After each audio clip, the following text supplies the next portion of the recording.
Good evening, students. Today we will be dealing with the next lecture of squares and square roots from class 8th. आज हम class 8th के chapter squares and square roots का अगला lecture करेंगे।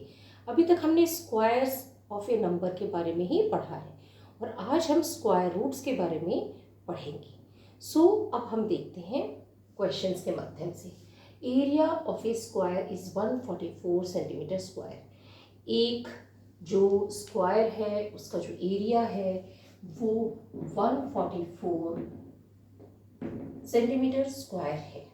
What could be the side of the square? इस square की side क्या होगी?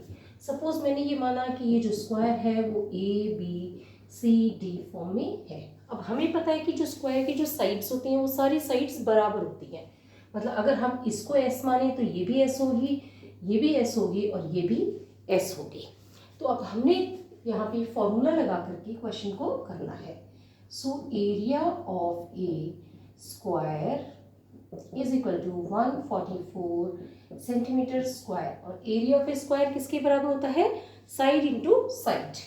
और अपन इसको ऐसे भी लिख सकते हैं, side square is equal to 144 centimetre square.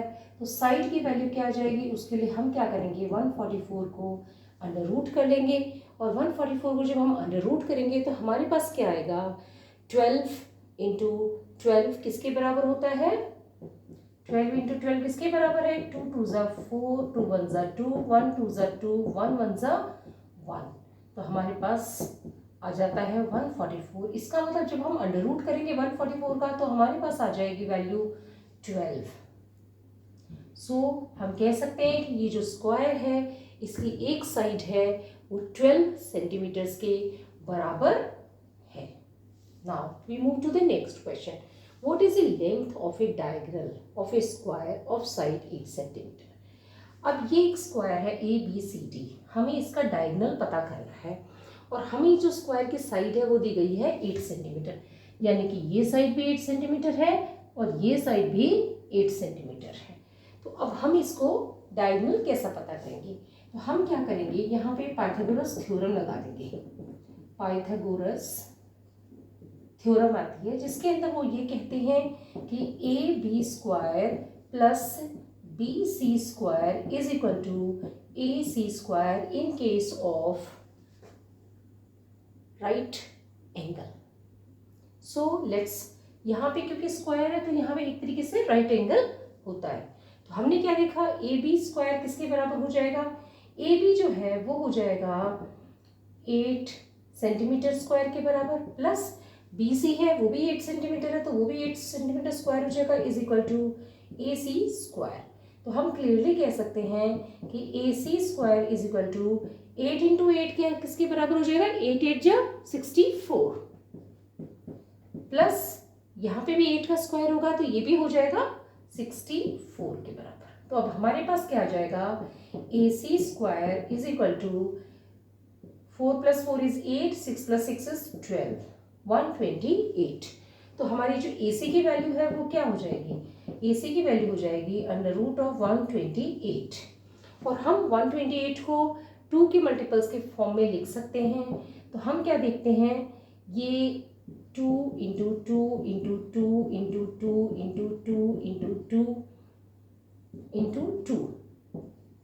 तो हमने क्या देखा, एक पेयर, दो पेयर, तीन पेयर और ये अकेला रह जाता है।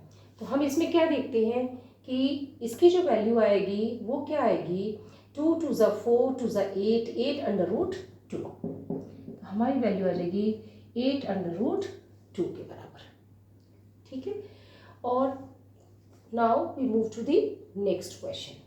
या हम इसको ऐसे भी छोड़ सकते हैं या हम 8 अंडर रूट 2 के फॉर्म में भी लिख सकते हैं। तो हमारी जो साइड होगी वो जो हमारा जो इसके अंदर ए सी जो डायगोनल है वो 8 अंडर रूट 2 सेंटीमीटर्स के बराबर होगा। Now we move to next question. In a right triangle, the length of the hypotenuse and a side are respectively 5 cm and 3 cm. Can you find the third side? हमने देखा कि एक right triangle का मतलब है कि जो ये वाला एंगल है वो 90 डिग्रीज का है। ठीक है, अब इसमें जो लेंथ ऑफ हाइपोटेन्यूज, ये हाइपोटेन्यूज है तो ये जो है हाइपोटेन्यूज 5 सेंटीमीटर है और एक जो साइड है वो 3 सेंटीमीटर है। तो सपोज हम इसको ABC के फॉर्म में लिखते हैं। तो अब हमें इसमें क्या पता करना है, थर्ड साइड पता करनी है जो कि 1 सेंटीमीटर है। तो हम अगेन पाइथागोरस थ्योरम इसके अंदर लगा देंगे तो हमें पता चलेगा कि AB the whole square plus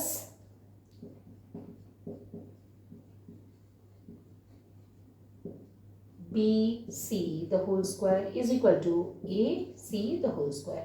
अब हमें इन्होंने AB दे नहीं रखा तो हमने AB को मान लिया let AB is equal to x। तो हमारे AB की जगह क्या आ जाएगा x स्क्वायर प्लस BC की जगह हमें दे रखा है 3 सेंटीमीटर। तो यहाँ हो जाएगा 3 का square is equal to AC की जगह पे हमें दे रखा है 5 सेंटीमीटर। तो यहाँ हो जाएगा 5 स्क्वायर। तो हमारे पास क्या आ जाएगा x स्क्वायर प्लस 3 3 ज़ा 9 इज इक्वल टू 5 5 ज़ा 25। तो अब हमारे पास क्या होगा x square is equal to ये 9 यहाँ प्लस है तो यहाँ आएगा तो माइनस हो जाएगा 25 माइनस 9 हो जाएगा। अब हमें क्या मिलेगा इसके अंदर, हमें मिला x square is equal to 25 में से 9 जाएगी तो हमारे पास 16 आ जाएगा। x की वैल्यू क्या हो जाएगी under root of 16 that is equal to 4 centimetres. So we have taken few problems. अब हम आगे स्क्वायर रूट्स के बारे में पढ़ते हैं। So let's see the number है हमारे पास 1। हम 1 का करेंगे स्क्वायर तो हमारे पास क्या आ जाएगा, 1 का स्क्वायर करेंगे तो हमारे पास आ जाएगा 1। ओके, अब हमने इसका 2 का स्क्वायर किया तो हमारे पास क्या आ जाएगा, हमारे पास आ जाएगा 2 2 ज़ा 4। अब हमने 3 का स्क्वायर किया तो हमारे पास जो नंबर आएगा वो होगा 3 3 ज़ा 9। अब हमने 4 का स्क्वायर किया तो हमारे पास क्या आ जाएगा 4 4 ज़ा 16। अब हमने 5 का स्क्वायर किया तो हमारे पास क्या नंबर आएगा 5 5 ज़ा 25। हमने 6 का स्क्वायर किया तो हमारे पास क्या आएगा 6 6 ज़ा 36। अब हमने 7 का स्क्वायर किया तो हमारे पास क्या नंबर आएगा 7 7 ज़ा 49। अब हमने 8 का स्क्वायर किया तो हमारे पास क्या नंबर आएगा 8 8 ज़ा 64। हमने 9 का स्क्वायर किया तो हमारे पास क्या नंबर आएगा 9 9 ज़ा 81। अब हमने 10 का स्क्वायर किया तो हमारे पास क्या नंबर आ जाएगा 10 10 ज़ा 100। तो इस तरीके से हम जो नंबर हैं उनका स्क्वायर करेंगे तो हमारे पास ये नंबर्स आ जाएंगे और इन नंबर्स को हम most of the time square numbers भी कहते हैं। लेकिन जब हम स्क्वायर रूट्स के बारे में बात करते हैं तो हमारे पास जो नंबर होते हैं हमें उनका स्क्वायर रूट निकालना होता है। जैसे ये स्क्वायर नंबर्स हैं, अब हमें इनका स्क्वायर रूट निकालना है तो हम किस तरीके से निकाल पाएंगे। सो लेट्स सी, हमने स्क्वायर रूट ऑफ 1, हमारे पास क्या आ जाएगा स्क्वायर रूट ऑफ 1 हम करेंगे तो हमारे पास आ जाएगा 1। अब हम नेक्स्ट नंबर है 4, इसका स्क्वायर रूट करेंगे तो हमारे पास क्या आ जाएगा, हमारे पास आ जाएगा 2। अब हमने 9 का स्क्वायर किया, स्क्वायर रूट किया, हम इसको कई बार रूट भी कह देते हैं और कई बार स्क्वायर रूट भी कह देते हैं, तो हमारे पास आ जाएगा 3।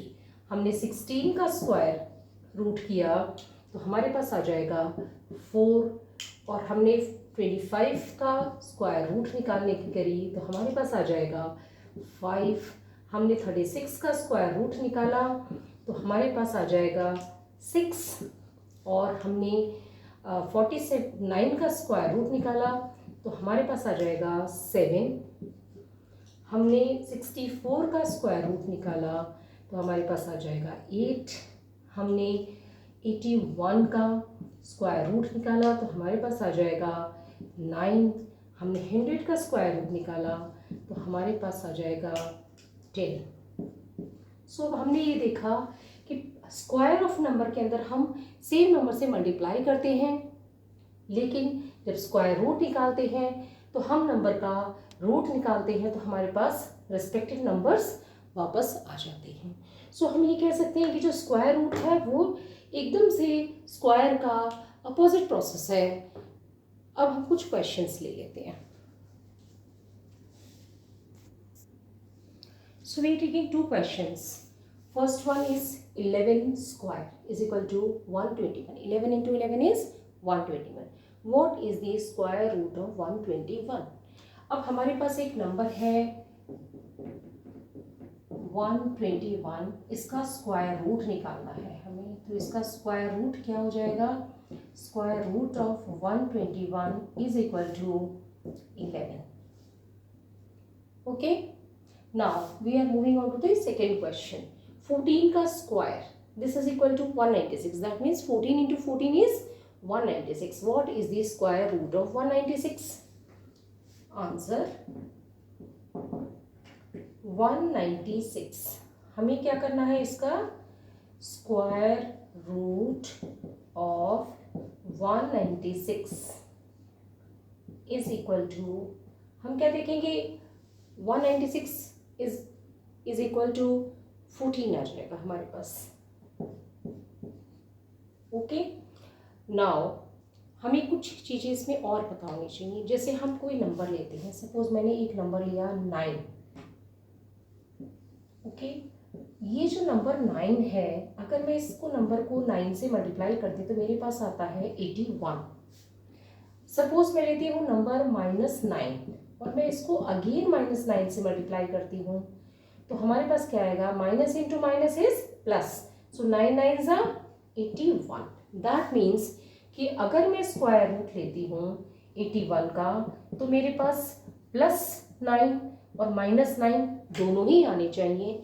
लेकिन इस चैप्टर के और इस क्लास के हिसाब से सिर्फ हमें ओनली पॉजिटिव नंबर्स ही लेने हैं. सो हम लोग खाली 9 ही लेंगे और -9 को इसमें नहीं लेंगे अपन. ये चीज़ का ध्यान रखते हुए हमें आगे के क्वेश्चंस को सॉल्व करना है.